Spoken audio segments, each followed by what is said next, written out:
ఎలాగైతే ఎప్పుడైతే మనం దుఃఖంలో ఉంటామో, ఎప్పుడైతే బాధలు ఉంటామో, ఎప్పుడైతే మనల్ని కలిసి వేస్తున్న టైంలో ఈ విషయం మనకు గుర్తొచ్చి మనోధైర్యాన్ని ఇస్తాం. మనోధైర్యం ఈవేళ చూసుకుంటే చాలామంది ఆత్మహత్య చేసుకుంటారు. దానికి కారణం ఏంటంటే మనోబలం లేకపోవడం. అదే యాజ్ఞత మార్గం ఉంటే కర్మఫలం మీద పెడతామా. నేను పూర్వజన్మ ఏం చేశాను ఇప్పుడు ఇలా వచ్చింది, మీరు అనుభవించడానికి సిద్ధంగా ఉంటారని సిద్ధం అవుతాం.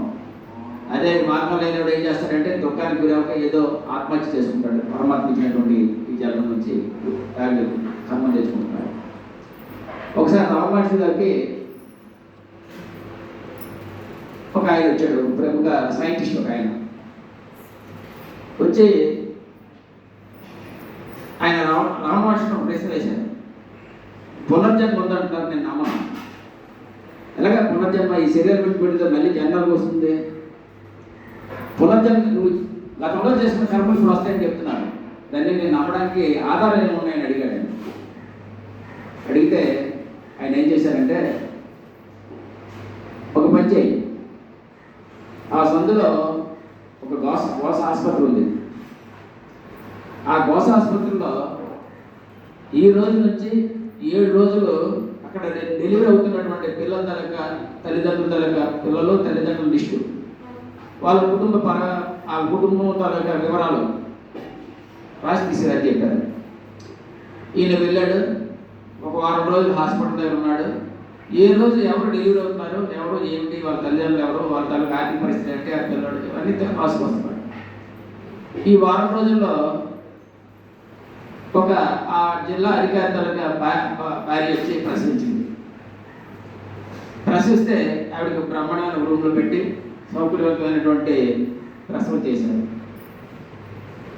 ఇంకో సామాన్యుడు ఒక బెడ్ మీద కూర్చోపెట్టి ఆవిడకి ప్రసవం చేశారు. అలాగే యాచకుడు అడుక్కున్నవాడు తన భార్య కూడా ఆ హాస్పిటల్లో ప్రసవం. ఒక చెట్టు కింద అంటే ఒక చెట్టు కింద ఆవిడ ప్రసవం చేసి ఒక చిన్న పొలం మీద పెట్టారు. ఇలాగైనా ఒక 10 మంది 20 మంది లిస్ట్ రాసుకుంటారు.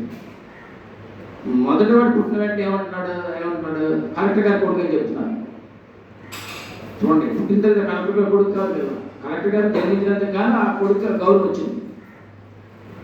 రెండవది ఏంటి, ఫలానా వ్యక్తి కొడుకు అంటున్నారు. మూడవది యాచకుడు కొడుకు అంటున్నారు. కానీ పుట్టుకలో ఈ ముగ్గురు ఒకటే. కానీ పూర్వజన్మ సుఖం వల్ల కలెక్టర్ గారి కొడుకు పుట్టాడు. ఆయన పూర్వజన్మ సుఖం వల్ల సామాన్య రైతు కొడుకు పుట్టాడు. వీడు పూర్వ చేసిన కర్మ వల్ల ఒక యాచకుడు కొడుకు పుట్టాడు. అంటే ఈ పుట్టుక గత జన్మ ఫలాలతో వస్తుందని చెప్పేసి ఇప్పుడు ఆయనకు అర్థమైంది. ఇప్పుడు గురువుగారు వచ్చారు, అన్నగారు వచ్చారు మాట చెప్పారు. నా అందరం తెలిసిందే. ఆయన ఎవరో గొప్ప వ్యక్తిని మనం ఎవరు అనుకోగలరా? నాకు తర్వాత ఆయన